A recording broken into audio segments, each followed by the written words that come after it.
Bienvenue dans Ça se disrupte, saison 2. On a un petit sujet top et super original pour vous puisqu'on est en septembre, c'est la rentrée. Bienvenue dans les grosses têtes de Beat. On ouvre sur ça.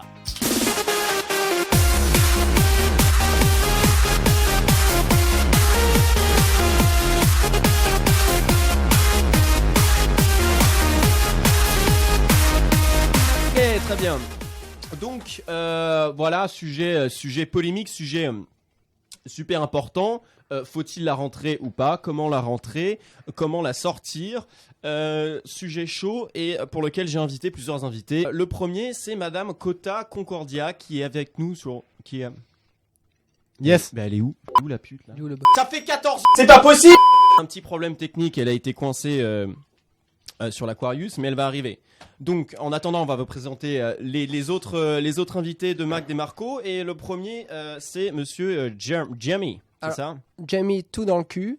Oui, c'est bien ça. Alors, les gens ont tendance, je vois les sourires sur le plateau, ça me fait plaisir, mais les gens ont tendance à rire parce que on pense tout de suite à Jamie de Game of Thrones. C'est vrai. Et c'est bel et bien Jamie tout dans le cul. Et je suis donc animateur sportif et conseiller d'orientation. Ok, parfait. Et donc, est-ce que tu peux nous refaire un petit peu ton parcours? Parcours classique, j'ai commencé par le trafic d'enfants, donc le petit Jordi, le petit Greg, au fond de la rivière, c'était moi. C'est vrai que ça a pas fait un flop, ça. Ensuite, révélation à Daesh, donc là, tout de suite événementiel, tout de suite la R&D, tout ça. On a organisé des événements, on a fait la communication, j'étais aussi CM. Et là, je prends mon pied en ce moment, je suis à Boko Haram et je fais tout ce qui est donc planning stratégique, donc à BHA, comme on dit. Et là, je suis en plein mindsplitting, comme on dit. Quoi? Bon, ok, donc on a notre deuxième invité, Rupert, qui est un pote d'enfance. Comment tu vas depuis tout ce temps? Ah, mais mec, ça me fait plaisir. Viens ici. Allez, Oh, putain, on s'en fait une. Sans l'émotion sur le plateau. Oh là là. Allez, la danse, tu te rappelles celle-là? Oh là là. On dansait sur ça à l'époque, je me rappelle très bien. Dans les booms. Jakarta. Mon anus s'en rappelle. Il s'en rappelle aussi du glabeuge que je te faisais le mercredi midi après les cours. Hein. Putain, ça ouais. La digestion était pas évidente, mais J'en ai qu'est-ce chié, qu'on j'en a ai ri chié, j'en ai chié. en parlant de riz, de riz soufflé, de bouffe.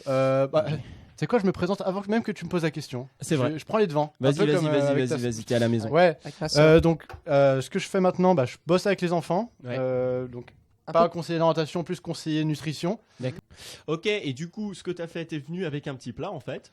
Ouais. Dans le studio, super, Ouais. tu nous présentes. Alors, je te Oh là présente là, mon petit super. plat. Là, c'est vraiment les Alors, odeurs de mon Donc enfant. là, Ça sent. c'est du spécial Ah vegan. là Il y a là, ah là là. du goji, de graines de gauchia, de bobo gauchias, de T'as mis merde. des graines de Putain, gauchias. Je m'en bats les couilles de vos trucs de vegan de merde. Vous savez ce que j'en fais, moi, putain. Oh, mais calme-toi. Rupert. On est entre famille. Oh là là. Et voilà, c'est le glabeuche. Bravo. Tiens, les Bravo, véganes. C'est le glabeuche. Super. Voilà, par je me contre, casse. ça pue.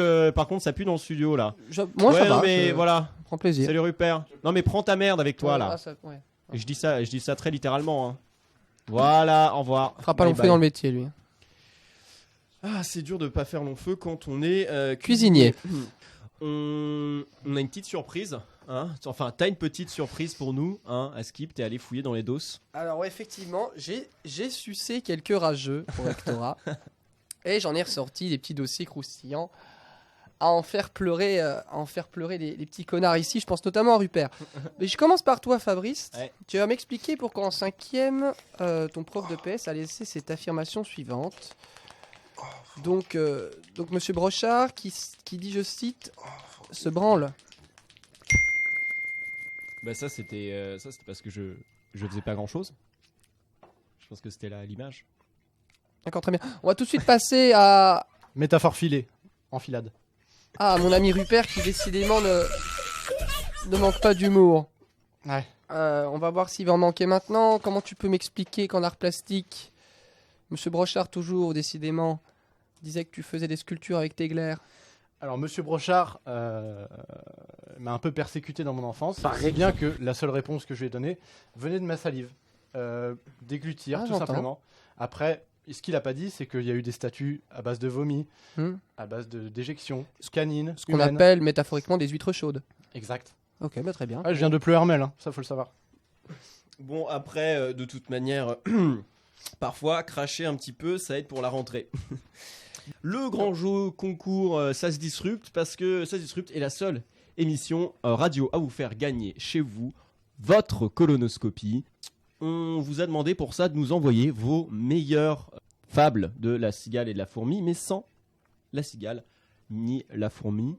Donc maintenant, c'est le suspense qui est à son comble. Il y a Maître Kamel Wally qui arrive dans la salle. Oh là là, c'est le suspense. Donc le grand gagnant qui, je rappelle, gagnera, ou la gagnante qui gagnera une colonoscopie spéciale. Ça se disrupte. Ça s'est joué à 2 voix près. Et ça c'est beau. C'est la colonoscopie. Et donc maintenant, je voudrais un roulement de tambour, s'il vous plaît, dans la salle. Attention, attention. On va voir le grand gagnant qui est... Et c'est Jean-Marie du 69 qui gagne avec sa super interprétation qu'on va entendre tout de suite.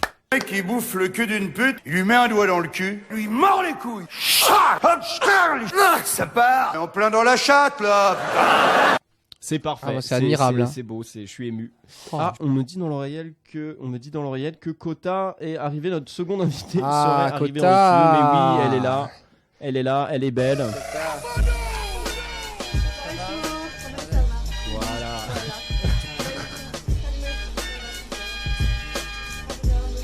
Non mais c'est pas grave, Je suis un petit peu en retard, mais je suis contente d'être là parce que là il y avait des bouchons sur la 3. Après j'ai dû changer à étoile, c'était un bordel pas possible. Ok, on s'en fout. Mais là ce qui s'est passé c'est qu'en fait les bus ils s'arrêtent plus en fait à Place de la Libération. En fait il faut faire tous les tours comme ça parce qu'il y a les travaux en fait. Et ça les problèmes c'est qu'après moi j'ai dû marcher comme ça, il y avait plus les trottinettes et les bus ils passent et en fait après ils s'arrêtent. Donc là moi j'ai marché 20 minutes comme ça et j'y suis retournée en arrière parce qu'après les descentes. Du coup on va entrer tout de suite dans le petit jeu qu'on avait prévu. C'est une petite question et vous avez tous les deux 10 secondes pour y répondre. C'est une question simple sur les... vous avez 10 secondes pour répondre à une question sur la rentrée, sur l'éducation. Ce sera la même et on va commencer par mon petit Jamie. Donc la question c'est faut-il éduquer les femmes? Alors moi je fais référence à mon parcours. À Boko Haram on est très féministe. Vous connaissez l'affaire des 73 filles qu'on a enlevées, c'était avant tout pour les éduquer. Donc je pense que justement les femmes ont besoin d'éducation et c'est un combat que je mène un peu tous les jours et je pense qu'on est sur la bonne voie. Top. Ok, très bien. Très bien, c'est un féminisme. Et donc Kota, toi, ton avis sur l'éducation des femmes à l'école? Bien, c'est en fait, c'est parce que moi, en fait, je m'en fous. D'accord, ok, très bien. Ça, c'est des avis bien constructifs qu'on a sur une question quand même qui fait débat et qui fait des hauts. Cette émission des grosses bites touche à sa fin. Et on va faire ce qu'on fait traditionnellement maintenant, c'est de donner un mot de la fin pour l'émission. Donc malheureusement Rupert n'est pas là, mais je pense que le mot de la fin qu'il aurait voulu qu'on dise à sa place c'est quand même. Mais est-ce que Jamie t'as un petit mot de la fin?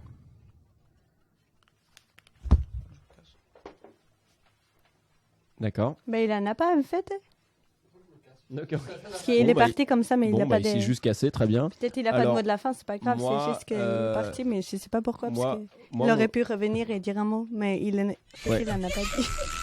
D'accord, ok. Notre deuxième invité, Kota, quel serait votre mot de la fin? Eh bien, moi, ce que j'avais pensé comme ça quand on l'a dit, c'est plutôt la confiance en soi. Parce que je trouve ça important. Comme moi, j'ai les élèves des 5e et 4e et 3e. Et aussi, j'ai eu les secondes en 2006, mais après, je les ai plus. Là, ce que j'ai dit, c'est confiance en soi. Un petit peu, tu vois, l'Amérique latine, puis aussi l'espagnol. Mais ce qui est important, c'est vraiment la confiance. Dès quand je fais l'exposé, eh ben, en fait, je peux venir, mais en fait, c'est pas grave. Parce que là, si j'ai confiance en moi, si je donne tout, en fait, je sais pas s'ils m'écoutent, mais je continue de parler.